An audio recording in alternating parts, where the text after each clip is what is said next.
2022 সালের আগে অনেক ভালো ছিলাম।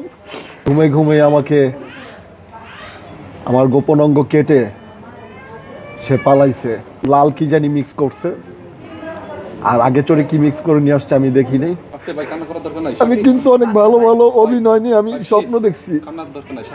22 সালের পরে আমার কোনো কন্টেন্ট নাই।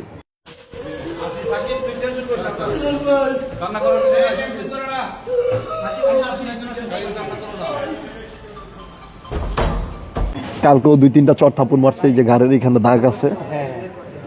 তারপর আমি ঘুমায় দিছি, কাজ জান তোমার জন্য একটা নিয়ে আসছি। আমি কি নিয়ে আসছি এত সুন্দর করে কথা বলে?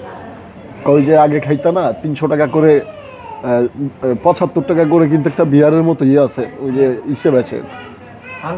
হ্যাঁ হ্যাঁ হ্যাঁ, দোকানে বেচে। ওইটার সাথে আর লাল কি জানি মিক্স করছে, আর আগে চড়ে কি মিক্স করে নিয়ে আসছে আমি দেখি নাই। আমি প্রচুর ঘুম পাইছি আমার। সেই ঘুমে ঘুমে আমাকে আমার গোপন অঙ্গ কেটে সে পালাইছে। আচ্ছা, এই ঘটনাটা কটার দিকে ঘটছে? এটা সকাল ভোর 4টার দিকে। 4টায়? আচ্ছা, মানে আমি পাশের ঘরের যে আছে আমি ওনাকে বলি ভাই ধরেন, কয় ওই দিক যাও।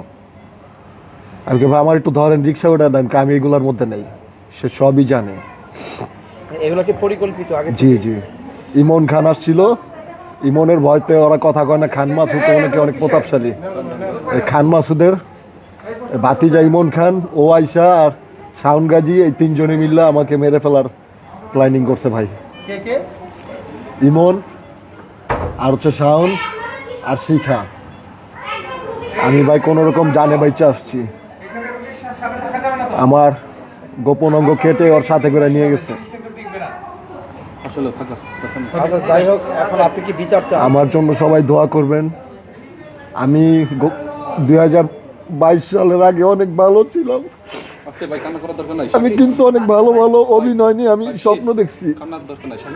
22 সালের পরে আমার কোনো কন্টেন্ট নাই, কোনো নাটক নাই। শুধু কি জানেন, মানুষের নিন্দা, অবহেলা, আর হচ্ছে কোনো